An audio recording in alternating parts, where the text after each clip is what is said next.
Sure. You can go. Thank you.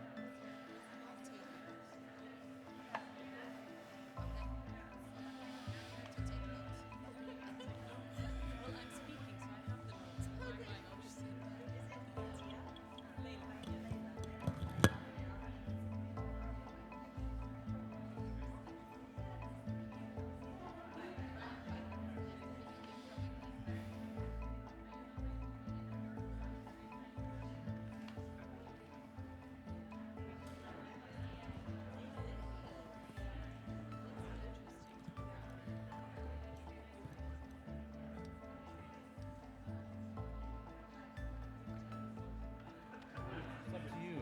I think you could come up now if you wanted to. If it's okay to sit and listen for a little bit. But then I can introduce you at the start.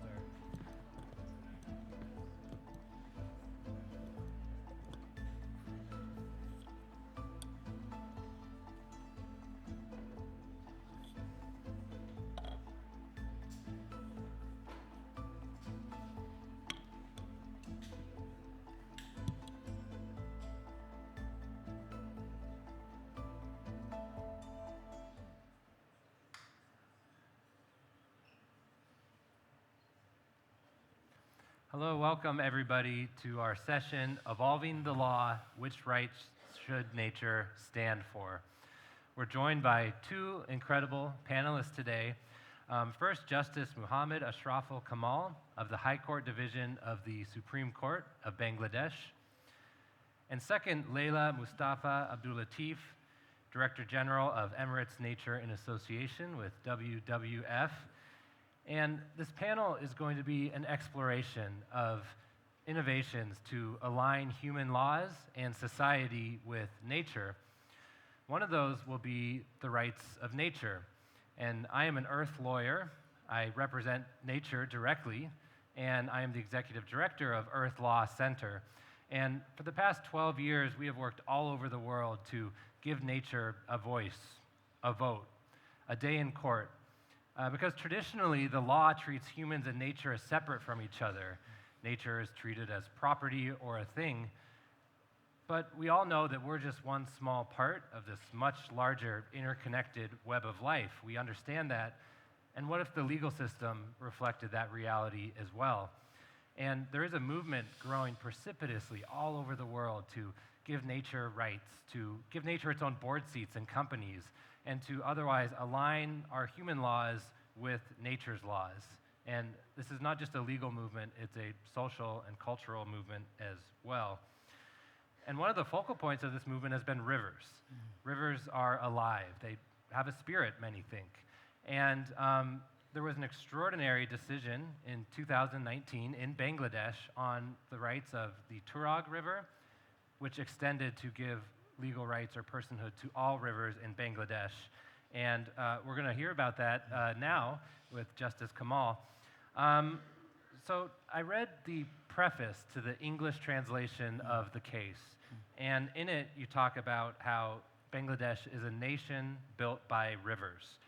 Many of them are suffering, though, from development, illegal settlement, and pollution. I wonder, what do rivers mean to Bangladesh? And tell me a little bit about how this landmark case came to your court. Thank you. Thank you, Grant. Thank you inviting me. Bangladesh actually a riverine country. And we have, once upon a time, 1300s and above rivers. But nowadays, it becomes only 450. All the rivers are going vanish because of encroaching and pollution, you know. So whenever Turak River case came before my court, I think to do something to at least rest of the 450 rivers to protect. Because in the meantime, 700 and above rivers we already destroy. And to deal with this matter, I think that first of all, I have to give my judgment Bangla in my mother language, because people are Bangladesh, they want to know what is actually I want to say. If they don't understand, they can't aware of this, my verdict, and they don't understand what I want to telling them and what it is necessary to protect our beautiful rivers. So that is why I gave my judgment in Bangla. Only at that moment, my main intention to save my country's rivers, lakes, water bodies. So after that, some electronic and print media, they across the world, particularly Vox and NPR also, they reporting my case. And after that, Oxford University translated my Bengali version judgment into English, and it is available in the Oxford University online library. You can find it. Actually, we are the one of the species among the species. We are the one of the species among the species. But we are claiming that we are the owner of all these species. We are claiming that we are the owner of all the planet's resources. So that is why my main intention to give something different way to handle this case. And I declare I adopt public trust doctrine. Let me ask you about that a little this bit. This doctrine is very important for protecting natures and rivers also. Definitely. So in the decision, you included all these innovative approaches, the public trust doctrine, the polluter pays principle, the precautionary principle, and then the rights of nature. So it was really this innovative, like forward-looking judgment on how we can live in harmony with nature through the law. How did you come to the rights of nature? How did you hear about it? At what point did you decide that had to be part of the decision?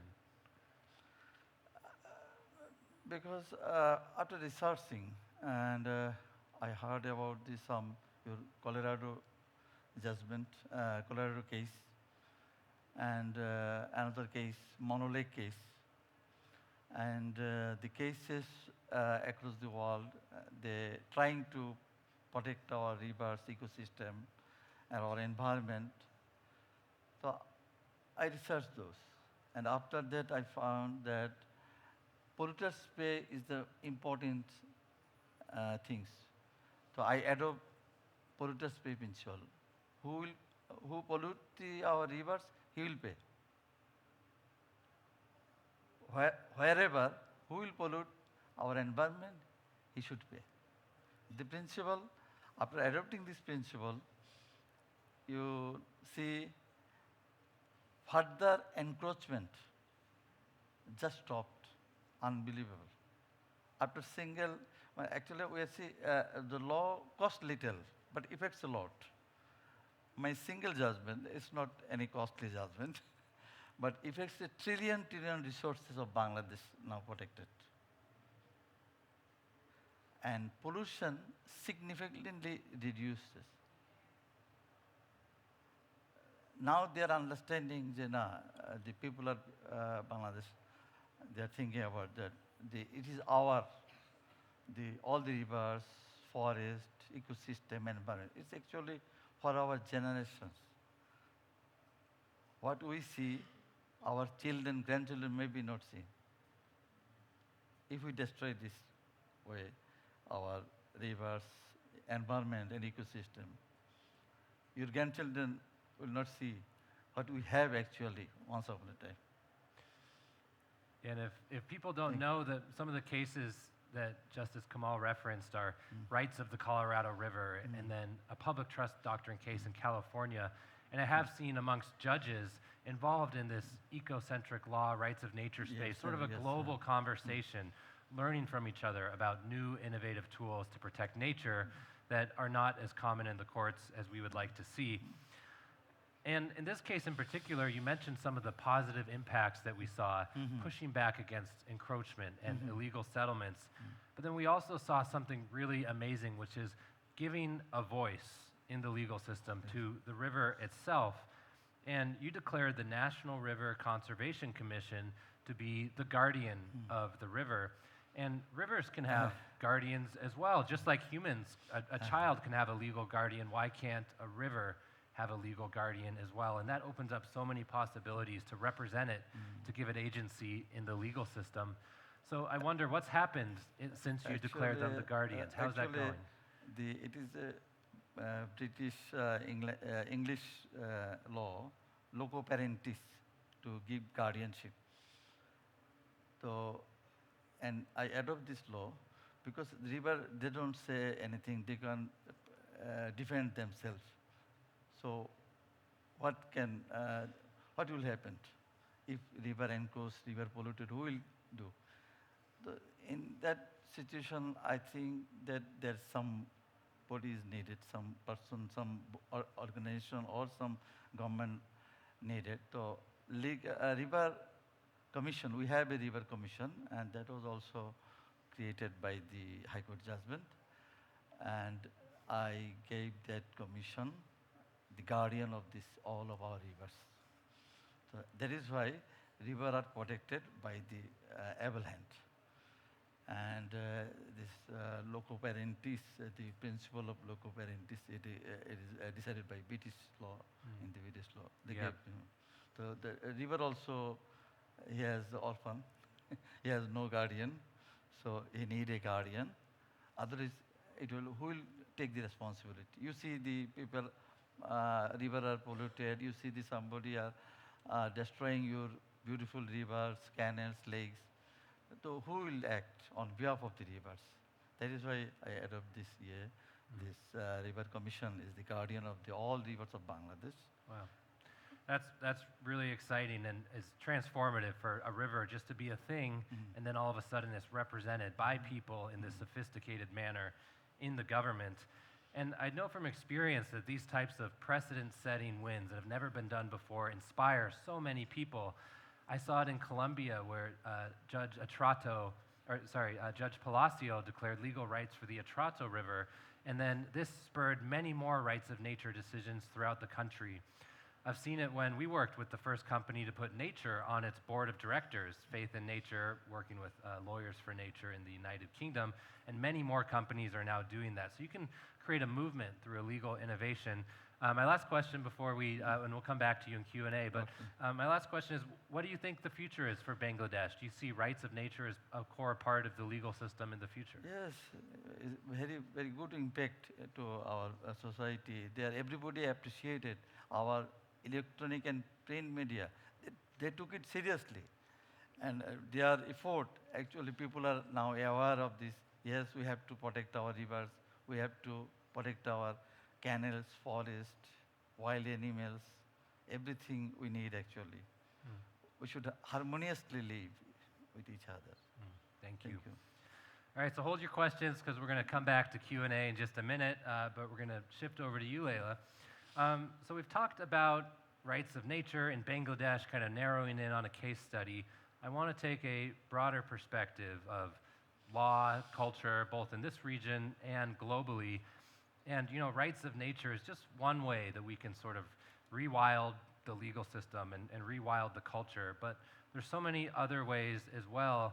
And I know a lot of societies are turning back to original teachings in their commitment to give the environment stronger status in the legal system. All of the religions of the world teach compassion to nature, and they also teach humans to be guardians of the natural world. And these are things that we can learn from. I wonder if you can reflect on how nature and the environment have been regarded in the UAE's tradition and its culture. Well, thank you, Grant, and thank you again for having me here today to the Dubai Future Forum. I'm very excited about this panel. I think it's an interesting one because if you look at nature, it's been very much intrinsically integrated within the DNA of our culture and our traditions in the UAE and as Emiratis. Back in the days, and this is not very long ago, we were very much living within nature, right? And we had this deep sense of respect for nature. Pearling was one of our main industries, and that required us to have a deep understanding of coastal habitats, of biodiversity, of seasonal changes. And that allowed us to build this deep respect for nature and what it has to offer. And our lands as well were very much treasured. They hosted resources that weren't readily available the way they are at the moment, right? So we would rely on our ancestors who built traditional irrigation systems, the fellage system, that would act as rainwater catchment zones from the mountains that would help then flush water into our farms and our settlements. So this concept of sustainability has always been ingrained in our culture, and it's been passed on from generations to generations. Myself personally, my great-grandfather was in the pearl diving business. I've spent my childhood very much connecting with my fishing roots and understanding that you eat what you consume. You don't waste what you consume, right? So you build this respect for nature, and I think, even with our late president, His Highness Sheikh Zayed, Allah yarhamah, he was very much an advocate for sustainability. He was a strong environmentalist, and he always had this concept of, we conserve what our land has to offer, and we only take what's needed, and we preserve the rest for future generations. So I think what needs to happen more and more is a stronger integration now of the realization of the services that nature has to offer and how it should be respected the same way we respect other aspects in life. Let's talk about that a little bit. In cultures around the world, as you reflected on here, there is this historical, deep cultural connection with nature, and we live in nature. There's no separation. But globally, there's been a trend away from that, and under 30% of people worldwide now believe they have themselves a deep spiritual connection to nature, which is a crisis. But there's also an environmental crisis and a climate crisis that's happening at the same time, and I think that's kind of waking people up to this connection they lost with nature. So specific to climate change, how do you think that is forcing people to kind of reconsider and reevaluate their own role in nature? I think we recognize that there's definitely a trend where people aren't as connected to nature, especially youth. And as an organization, as Emirates Nature-WWF, we've tried to bridge that through programs like Connect with Nature, Leaders of Change, large-scale volunteer movements, if you will, where people have the ability to come onto the ground and really connect with nature and help implement the blueprint of conservation that we have here in the UAE. But I think what we've seen as effective with this type of mechanism is during the floods, the record-breaking floods in the UAE in April, we had put a call out to action, and we noticed that a lot of people wanted to come down to the rural communities to actually help build climate resilience, clean debris, put in place new reforestation of projects in the area, but actually build and support the local farmers in greater climate resilience for future threats of climate change. But what we're also seeing around the world is you have, the floods, the 2022 floods in Pakistan, the recent typhoons in Philippines, the heat waves, extreme drought around the world. There is a need for us to have a much deeper focus on this convergence between humanitarian relief efforts associated with climate change and real integration of nature and climate adaptation within our disaster risk reduction strategies, right? And this is where people are starting to see this. It's not, climate change isn't a future threat, it's reality. We know that by 2050, around 1.2 billion people are projected to be displaced due to climate change. We know in vulnerable communities around the world, by 2030, it's projected, losses and damages are projected to be in the range of $400 to $800 billion annually. So we need to be much more serious and intentional when it comes to putting in place resources and investment to be better prepared for the impacts of climate change and to put in place the right adaptive measures to address the future climate risk hazards. We know that nature is a massive ally. when it comes to climate change. Nature-based solutions have the potential to reduce climate intensity by 26%. Managing and protecting our rivers, our coastal ecosystems, our coral reefs, our mangroves can reduce wave heights by up to 71%. So this all has an impact on the intensity of climate change impacts towards those local communities. And we need to be much more effective and raise the bar, if you will, and raise the urgency of integrating humanitarian efforts and climate efforts much more strategically together. Yeah. Coral reefs is an interesting example of, what we do to nature is really what we're doing to ourselves.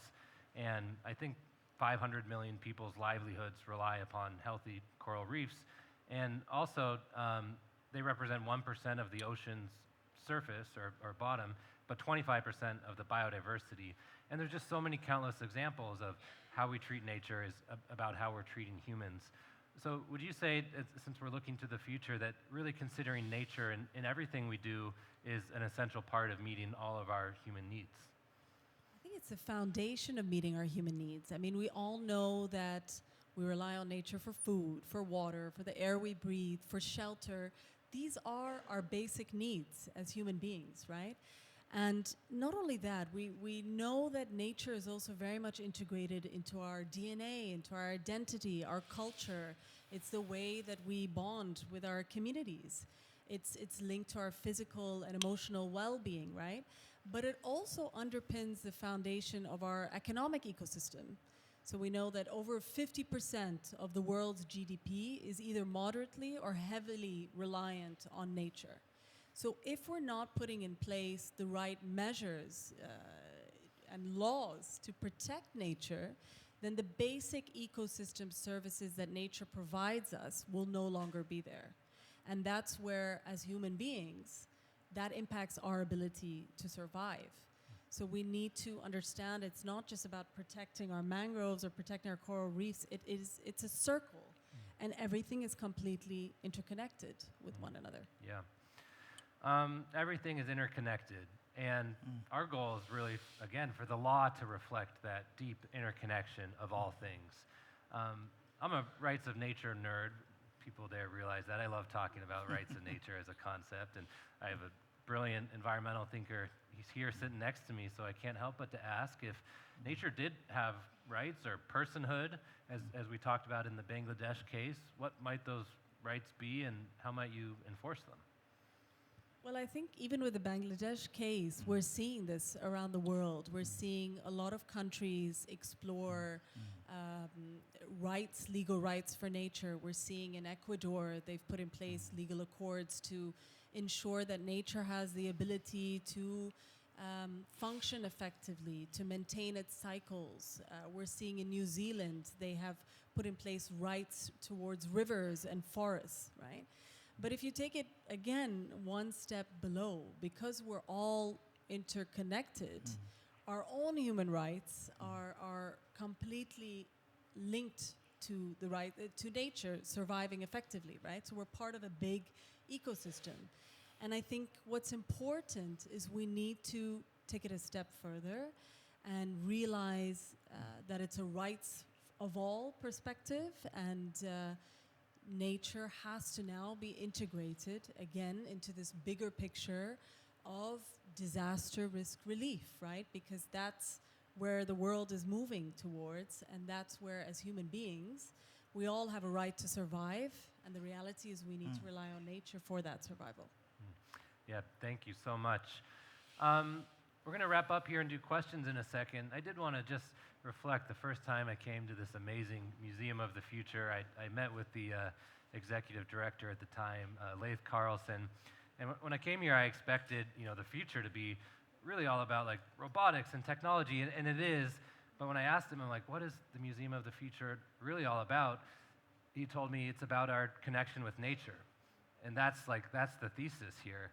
And I think that's true when you're looking ahead to a prosperous society that is thriving. It's about our interconnection with nature, as we heard over and over again, and with each other. And that's the future of the legal system as well. It's this deep interconnection with the natural world. So I want to open it up for questions. Wow, we saw a hand just shoot up instantly. You've been waiting for this question. Let's hear what it is. And ideally, we'd bounce back and forth between the two panelists. So after this first one, if you have a question for the other panelist, go ahead. So if you ask me, I'll repeat it for the mic. Yeah, so I'm Dr. Fawad Ali from Australia. I work in the sustainable production system. Very interesting talk I have listened. And like we are all saying we are interconnected. So my thinking is that if we are interconnected, why not we raise a slogan across the world, the one ecosystem? Yes. That is very important. So the justice is here, justice of peace is here. Like the question is, there's a like multiple resolution has been passed in different countries like Bangladesh and like the Ecuador and like that. So we have one unit, the United Nations of Organizations. Why not we make a body over there that could be the legal protector of the rivers across the whole earth, which we call the global village. If we are living in a global village, then we need to raise a voice, the one ecosystem, and that could be a plausible approach and a rational approach to address all the ecosystem across the world. I'm from the tropical North Queensland. We are living in the coral reef system, and what we are facing over there, like the production system, like the food, what we consume, that are also the major cause for polluting the coral reef system, the coral sea. So I think so, we shouldn't focus on the individual systems in each ecosystem or in each country. Maybe there could be a better resolution through the United Nations of Organization where every country is placing the money, placing the aid to address the humanity. So any thoughts about that? Thank you. Who'd like to answer that question or reflect on it? Yes, yes, I highly agree with you. And we should. Actually, the problem is not individual countries. The problem is actually whole world. You see, we are all we human are actually, we are a transit passengers. We are come from unknown planet and we will definitely go another unknown planet. We all are transit passengers for the time being, maybe 60, 70 years, 80 years. As a transit passenger, what we do in the airport? We just sit and relax and enjoy the surrounding lounge and waiting for the next flight. So if you think that our tiny life, maybe 60, 70, 80 years, we're just 1 minute maybe. So as a transit passenger, we are not destroy the lounge. See, whole planet is a transit lounge. We will definitely will go. Will not stay. Nobody can stay here. Everybody should go. And this transit lounge we should forever for our future passengers. And who is our future passengers? Our children, grandchildren, years to come. Thank you so much. In the spirit of bouncing back and forth, who has a question for Laila here? Oh, this hand skyrocketed up over there. Go ahead. I'll get to you next. Thank you, everyone. Very insightful. My name is Lucas. I'm from Brazil. We have a association of futures focused in Latin America. And hearing you speak about this theme, one of the things that came to my mind was AI. I mean, when you think about nature, when you compare with nature, AI it's recent, it's a baby, and it took like a year for us to come up with the idea of having an AI seated at a board. And nature has been around since ever, and we took like 200 years to come up with this idea. I'm wondering when those things conflict, nature technology, especially now with AI. How do we solve this? And, or I'm thinking about our association, or me as an individual, and me as part of a company. Is there anything that we can do to try to stop it or try to mitigate that in some fashion? Thank you. Thank you for that. I don't believe they conflict. I think if they're planned effectively, they're needed, right? So you need to look at AI and technology and the role that they have with regards to especially nature-based solutions. But I think what's important as part of that stepwise process is to engage with local communities on the ground, because they are the guardians of nature, and they have that intricate knowledge and history and background on what are the most effective adaptive measures that should be put in place within their particular communities. I think you do need to go down into a landscape level. A lot of the time, solutions that are developed at a global level can only do so much. So you do need to look at what is really required within this particular area and location. But that's where AI allows us to forecast and project future trends so that we can more effectively plan ahead and not plan for the next year or two. You want to be able to look at real climate vulnerability assessments that are location specific, that give us an idea of where are the most vulnerable populations, what are the most potential successful interventions that should be put in place, and where can technology ease that? And is there a potential for some of those nature-based solutions to be bankable?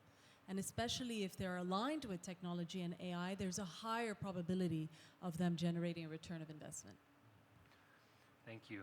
I saw your hand go up a couple times. Go ahead.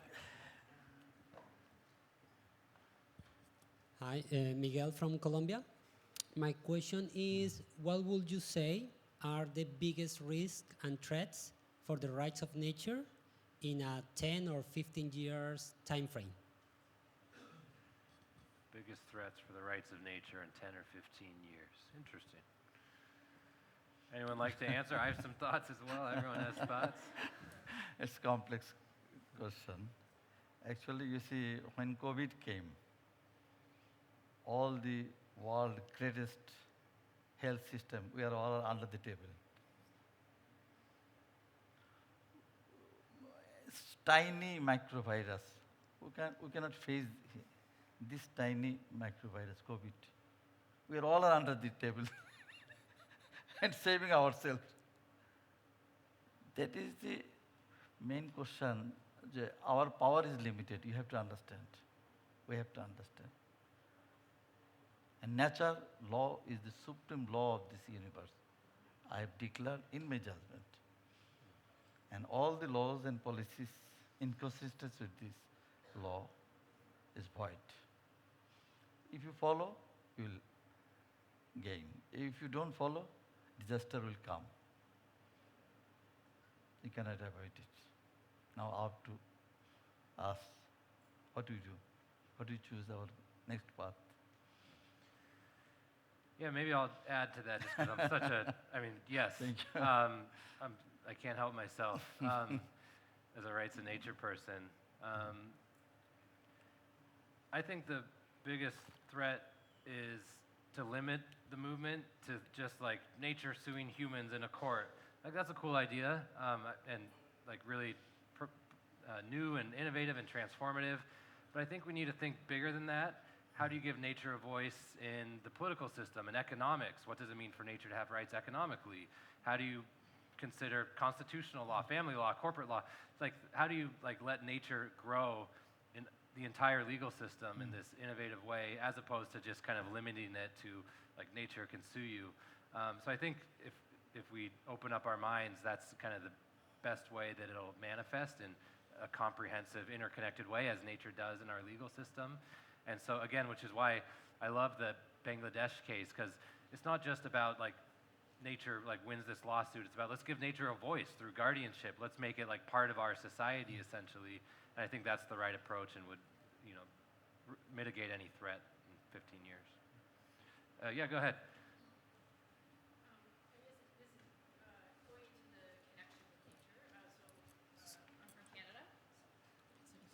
I'm from Canada and work a lot with Nature Connection. And prior to COVID, I'll speak for Canadians, were spending 90% of their time indoors.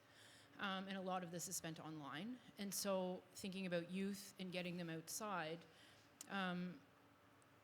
what we're finding is that nature becomes this like unknown other. And so how do we kind of stop it from becoming this other thing that we're not even connected to on this larger scale? So our foodways are coming from countries all over the world, right? And we're depleting aquifers we're depleting aquifers for development, right? And we're expanding our cities and stuff. And so how do we stop nature from becoming an unknown other at a time when we're spending most of our time indoors, in cars, in malls, in our houses? Laila, what do you think? Well, I think that's the challenge, right? But you need to look at, for young people, what are the things that they're most attached to? Their mobile phones, the internet, right? So how can you reach them through digital means to get them as a pull sort of tactic out into nature? And so what we had done as Emirates Nature-WWF is we created this program called Connect with Nature, where we gamified nature. So we created an app and we got youth to come out into nature utilizing their mobile phones. We had put in place QR codes all across nature trails and had them do challenges. So they had to use their phone as a tool to start to interact with nature, right? And to communicate about nature and to become ambassadors for nature on social media. So we need to look at what are those unique tools and activities that people are most attracted to at the moment. I mean, we even at one point had to create a whole escape room out of a camping caravan and shovel it from one emirate to another and bring it from one event to the other, because we knew that that's what youth in a certain age group were attracted to. And you know what? It really worked. And so they had that interaction in the city with nature, finding clues on how to, solve the challenge of mangrove rehabilitation. And then they had that platform to actually go out in nature and act as a citizen scientist and act as a volunteer to be involved in the implementation of a wider portfolio of work. So it's that push and pull strategy, which we use a lot, of course, that in marketing, but we need to see what makes most sense to get people out there and to build that connection. Great. I think we have time for maybe 2 or 3 more questions. Maybe someone can acknowledge that. I already gave 2 cool head nods to 2 people in the audience, kind of committing to their I'll give you a head nod too. But go ahead. I gave you the first cool head nod. So what's your question?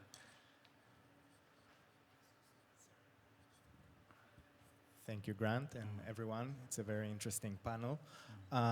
Just tying some of the comments on nature connection and the representation of nature beyond just nature suing us, and also your comment on AI and the conflict there. I'm the co-founder of Nature Perspectives, where we actually use AI to give voice to nature, to simulate the perspectives of natural entities. So, and also to engage the public with nature in creative new ways.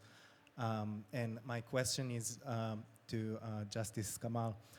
Do you see a future in which AI, instead of human representatives, can come to court and represent nature in cases? Actually, you see, how you use it, that is the main question. Say, we have many things, flowers, corals, everything. If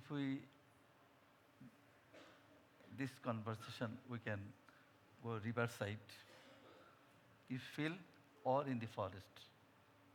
This conversation may be more effective next time. You understand then feelings of the nature. And artificial intelligence also, I do believe, if we use properly, definitely it will help us. Definitely, it will help us. But mind it, everything we genetically engineering. What is engineering? Genetically engineering our nature, like GM food, like anything. Whatever genetically engineering, that is not edible for human. You have to understand. When you understand, you know. Every genetically engineering engineered crop or everything, it will helpful. Thank you. Thank you. Yeah, in the back there, and then in the front here, and is that about right on time? Yeah. Okay, go ahead. Hi, Elaine Franz from Flow in Action. I live in Switzerland. I'm just interested, has there been already any legal charging of, with companies bringing in their ESG reporting, has there been any legal challenges to their greenwashing, or is the legal community working with companies on their ESG reporting? And if nothing's happening in the present, how do you think it will emerge in the future?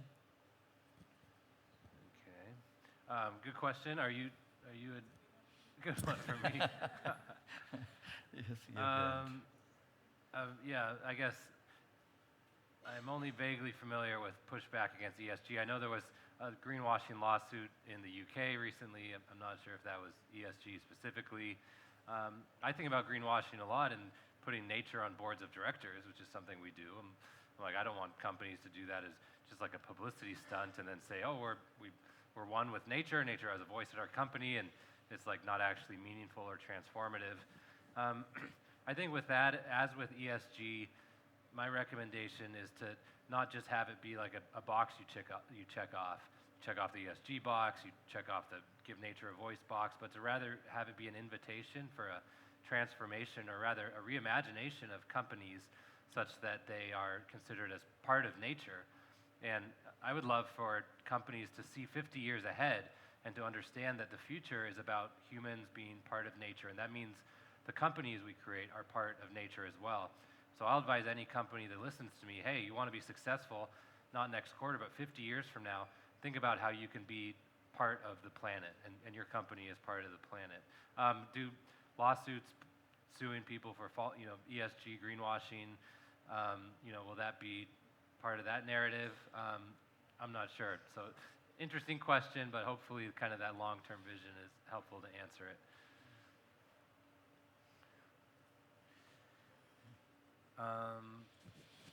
Is it last question? No one's cut me off yet, so I'm just going to keep doing questions until someone pulls me off the stage.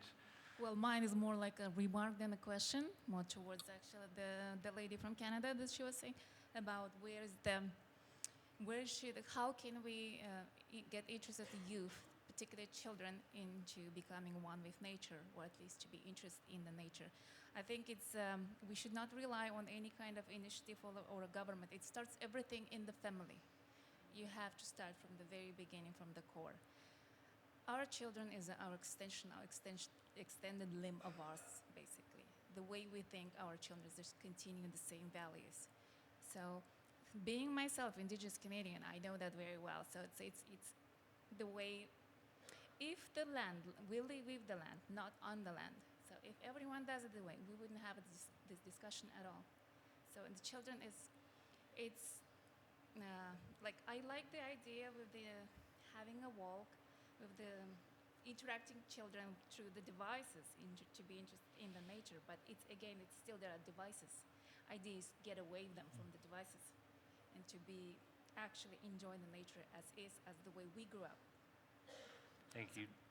Thank you so much. So I think with that last comment, our youth get away from technology, connect with nature. That includes the lawyers, that includes the judges, that includes the advocates. Let's all connect and deepen our relationship with nature.